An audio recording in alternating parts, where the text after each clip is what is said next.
போன வீடியோனுடைய தொடர்ச்சி. போலீஸுங்களுக்கு சிசிடிவி கேமரான்னு ஒன்று வந்துடுச்சு.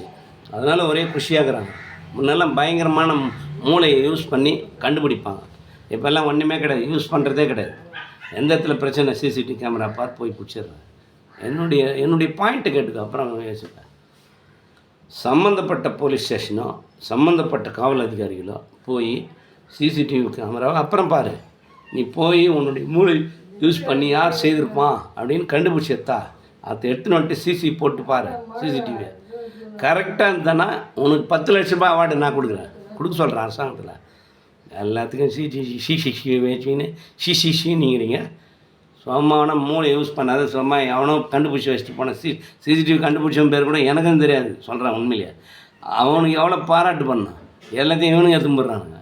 காவல்துறை வேஸ்ட்டு, அவ்வளோதான் சொல்ல முடியும். ஒரு மதிப்புக்குரிய அண்ணன் தம்பி, எனக்கு அண்ணா இருக்க முடியாது. ஏன்னா நான் இதுலேருந்து ரிட்டையர் ஆகிட்டேன். அது நான் ரிசைன் பண்ணிட்டேன். இருந்தாலும் வயசு பிரகாரம் நான் ரிட்டையர் ஆகிடுச்சு போன வருஷம். தம்பி அருண் கமிஷனர் மதிக்கிறேன், அது வேறு விஷயம். ஒன்று சொல்லி முடிச்சிடுறேன். கமிஷனர் அருண் சார் நம்ம தம்பி ஆம்ஸ்ட்ராங் பிஎஸ்பியினுடைய லீடர் ஆம்ஸ்ட்ராங் கொலை வழக்கில் எல்லா குற்றவாளியும் கைது பண்ணார். அதில் தேவைப்பட்டவங்க தேவைப்படாதவங்களெல்லாம் சுட்டு தள்ளிட்டாங்க. அது அப்புறம் பேசலாம்.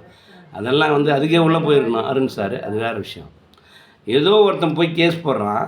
அந்த அருண் சாரை கவர்மெண்ட் ஆஃப் தமிழ்நாடு எப்படி காப்பாற்றுது பாரு. ஹைகோர்ட்டுக்கெல்லாம் போல் ஸ்ட்ரைட்டாக எடுத்து போய் இவருடைய விஷயத்தில் யாரும் தலையிடுற சுப்ரீம் கோர்ட்டில் ஸ்டே ஆர்டர் வாங்கிட்டு வராங்க.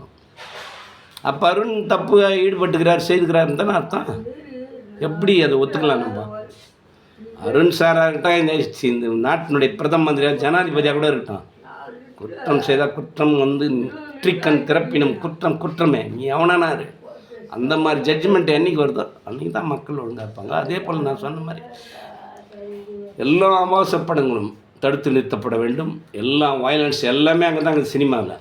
அதுக்கு அடுத்தது கிரிக்கெட்டில் படிக்கிற பசங்களுடைய எல்லா மைண்டையும் திருப்பிட்ட ஒரு விளையாட்டு பேர் தான் கிரிக்கெட். மற்றதெல்லாம் பண்ணுறான் 5 நிமிஷம் 10 நிமிஷம் தான் விளாடுவான். இதில் மட்டும் 12 மணி நேரம் விளாட்றான், 8 மணி நேரம் விளாட்றான், 6 மணி நேரம். படிப்பில் அந்த கவனத்தை கான்சன்ட்ரேட் பண்ணல. அதனால் நிறைய குழந்தைங்க ஐஏஎஸ் ஐபிஎஸ் ஆகுது, கெட்டு போகுது. அதனால் கிரிக்கெட்டும் சினிமாவும் ஒழிக்கணும். அன்றைக்கி தான் நாடு முன்னேறும். சரி, நீ கேட்கலாம் அதுலேருந்து வர்ற வருமானம் நான் வர வைக்கிறேன். அந்த 1000 கோடி எக்ஸ்ட்ரா அதை விட நான் வர வச்சு காட்டுறேன். நான் தான் லாட் ஆஃப் ஐடியாஸ்ன்ட்டுன்னு நான் கொடுப்பேன். நீ என்ன கிரிக்கெட் எவன் செத்தாலும் பார்த்தா கிரிக்கெட் விளையாடணும் உட்காந்து.